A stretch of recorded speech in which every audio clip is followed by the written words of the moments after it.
तुम क्या गई, दाने दाने के लिए मोहताज हो गया।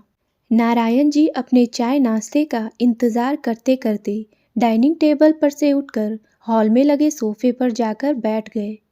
सुबह से एक ही अखबार, आखिर कब तक पढ़ते बेचारे। इतने में ही उनकी बहू मीनल आकर झुंझलाते हुए बोली, यह क्या बाबूजी, सुबह सुबह पूरा अखबार डाइनिंग टेबल पर फैलाकर रख दिया। आपको तो पता है इतनी सुबह सुबह कितनी भागा दौड़ी मची रहती है, और आप हैं कि अपनी चीज़ों को भी समेट कर ढंग से रख नहीं सकते। अब मैं अखबार समेटूं या बच्चों और राजीव का नाश्ता लगाऊं। नारायण जी अवाक होकर मीनल को देखते रह गए। उन्हें लगा उनकी बहू उनके लिए चाय नाश्ता लेकर आ रही है। मीनल ने बच्चों और पति को नाश्ता करवाया। राजीव बच्चों को बस स्टॉप छोड़ता हुआ ऑफिस के लिए निकल गया। सुबह से चाय नाश्ते का इंतज़ार करते करते अब 2 घंटे हो चुके थे। सोफे पर बैठे बैठे कब तक इंतज़ार करते।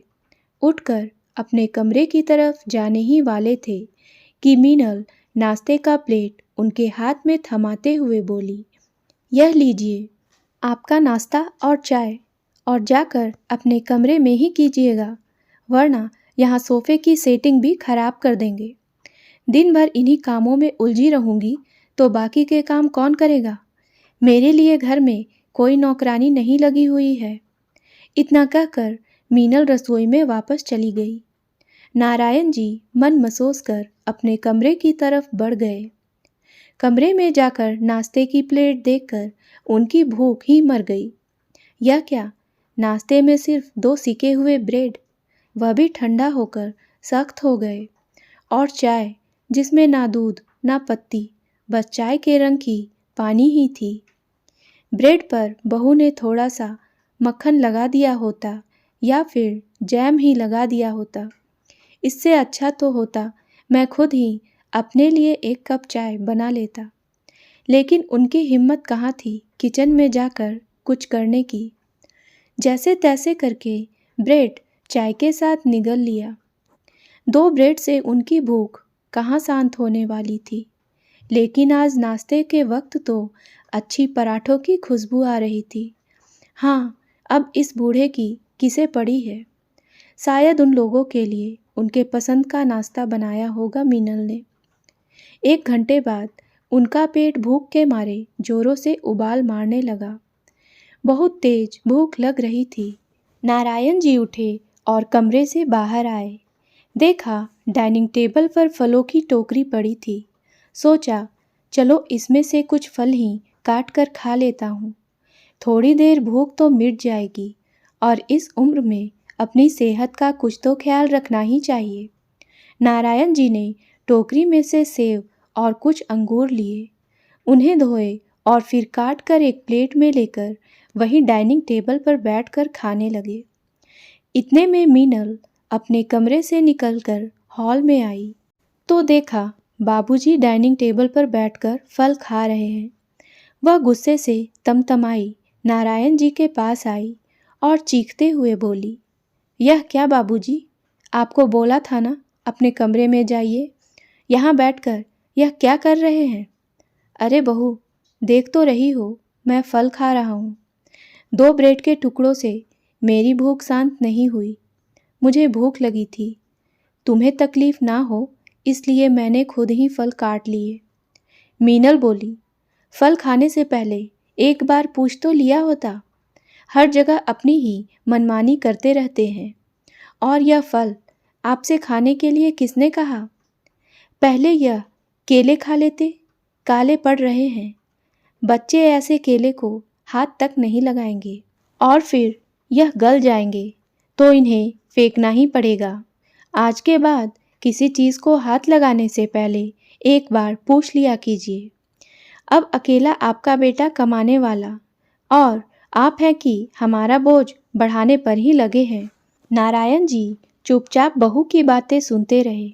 उनके अंदर ज्वालामुखी का गुब्बार फूट रहा था, पर उन्होंने बड़ी मुश्किल से अपने आप को शांत करते हुए उठकर अपने कमरे में चले गए। फल खाकर क्या खून बनाएंगे कि बहू ने उनका बना हुआ खून भी जला दिया। मायूस होकर अपने बिस्तर पर जाकर लेट गए और आंखें बंद करके अतीत के अपने मीठे मीठे यादों में खो गए।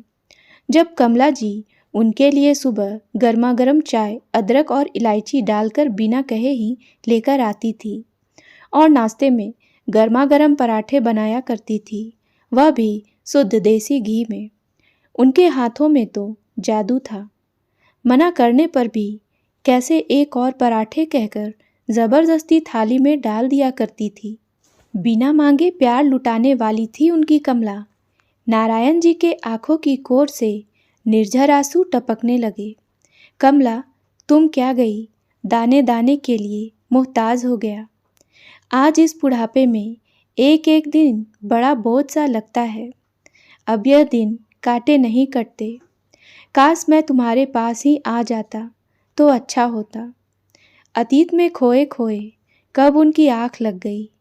अभी कुछ देर सोए ही थे कि आवाज़ आई, मामा जी, ओ मामा जी, क्या दिन में कुंभकर्ण की तरह सो रहे हो?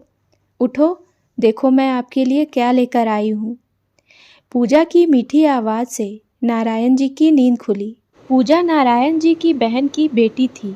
उनकी छोटी बहन इसी शहर में रहती थी। नारायण जी की बहन जब भी कुछ अच्छा बनाती तो वह पूजा के हाथों अपने भाई के लिए ज़रूर भिजवा देती। नारायण जी उठकर बैठ गए और बोले, अरे पूजा बिटिया, तुम कब आई? मैं तो बस अभी अभी आई, लेकिन आप इस वक्त क्यों सो रहे हैं?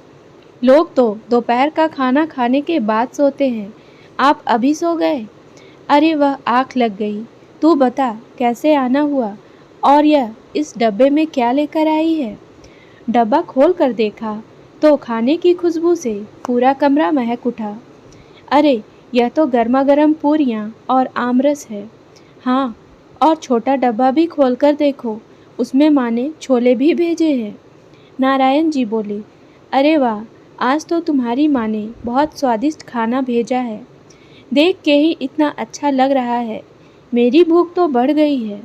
खाना खाकर नारायण जी का मन तृप्त हो गया। उन्होंने अपनी बहन को और पूजा को ढेर सारा आशीर्वाद दिया और बोला, माँ से कहना खाना बहुत ही स्वादिष्ट था। पूजा ने कहा, मामा जी, यह थोड़े से बगीचे के आम भी लेकर आई हूँ, पके हुए। मैं भाभी को अंदर देकर आती हूँ। पूजा किचन में चली गई। मीनल पूजा को देखते ही बोली, अरे पूजा, तुम्हारा आना कैसे हुआ? अच्छा, अपने मामा जी पर लाड लड़ाने आई हो? जब भी पूजा आती, मीनल हमेशा कुछ न कुछ ताने जरूर मारती। पूजा चुपचाप किचन में आम रखकर मीनल से कहकर वापस चली गई। अच्छा मामा जी, अब मैं चलती हूँ। मामा जी को कमरे में मिलकर पूजा घर चली गई। कमला के जाने के बाद नारायण जी को लगता कि चलो, कोई तो अपना कहने के लिए है, वरना जिनके साथ वह रह रहे हैं वह तो बस नाम के ही अपने बेटा बहू हैं। रविवार के दिन बेटा बरामदे में अखबार पढ़ रहा था। बाबूजी उसके पास जाकर बोले, राजीव, यह देखना मेरा चश्मा टूट गया है। अखबार पढ़ने में भी दिक्कत हो रही है और नज़र तो इस उम्र में वैसे भी कमज़ोर है। अगर इसे बनवा लाता तो बड़ी मेहरबानी होती।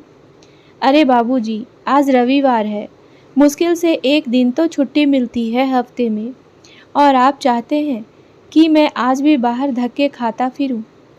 इसे रख दीजिए, जब ऑफिस जाऊंगा तब बनवा कर लेता आऊँगा, कहकर राजीव उठकर वहाँ से चला गया। नारायण जी अपना सा मुंह लेकर अपने कमरे में आकर बैठ गए। अपनी पीड़ा कहते तो किससे कहते, यहाँ सुनने वाला चार दीवारों के अलावा और था ही कौन। नारायण जी की मन की पीड़ा मन में ही रह जाती। अच्छा खासा नौकरी करते थे, जिंदगी अच्छे से कट रही थी। बेटे को पढ़ा लिखा कर इस लायक बना दिया कि आज बैंक में अच्छी नौकरी कर रहा है। उनकी पत्नी की 2 साल पहले कैंसर से मृत्यु हो चुकी थी। उनकी बहन पास में ही थी तो उन्हें बड़ा सहारा था। अक्सर वह उनसे मिलने आ जाया करती। उनकी ज़िंदगी ऐसे ही कट रही थी। दोपहर को मीनल उनसे जाकर कहती, बाबूजी, हम लोग बाहर जा रहे हैं तो आपका खाना बना दिया है, आप खा लेना। सब लोग तैयार होकर गाड़ी में बैठकर चले गए। वाह बेटा, पत्नी और बच्चों को घुमाने के लिए तुम्हारे पास समय है, लेकिन बूढ़े बाप की ज़रूरतें भी अब तुम्हें भारी लगने लगी है। यह भी नहीं सोचा कि बूढ़े बाप को इस उम्र में देखने में कितनी तकलीफ होती होगी। पता नहीं हमारे संस्कारों में क्या कमी रह गई, हमसे क्या भूल हो गई जो भगवान मुझे ऐसी सज़ा दे रहा है। दोपहर को जब नारायण जी को भूख लगी तो उन्होंने किचन में जाकर डब्बा खोला तो देखा उसमें 2 रोटियां पड़ी थी। शायद बहू ने सुबह ही बनाकर रख दिया था। अरे, यहाँ तो ना दाल है ना सब्जी दिखाई दे रही है, लगता है फ्रिज में रखा होगा। फ्रिज खोलकर देखा तो कहीं कुछ भी नहीं था। एक दोंगे में थोड़ी सी दाल रखी थी। उसे बाहर निकाला तो उसमें से बदबू आ रही थी। शायद दाल बासी थी तो खराब हो गई थी। दोंगा निकालकर सिंक में रखने जा रहे थे कि उनकी बहन उसी वक्त घर पर आ गई। अरे नारायण, यह क्या कर रहे हो किचन में? और बाकी सब कहाँ हैं? दिखाई नहीं दे रहे। नारायण जी बोले, अरे सब बाहर घूमने गए हैं। अच्छा, और तुम्हारे लिए यह सड़ी दाल और सूखी रोटी रख कर गए हैं?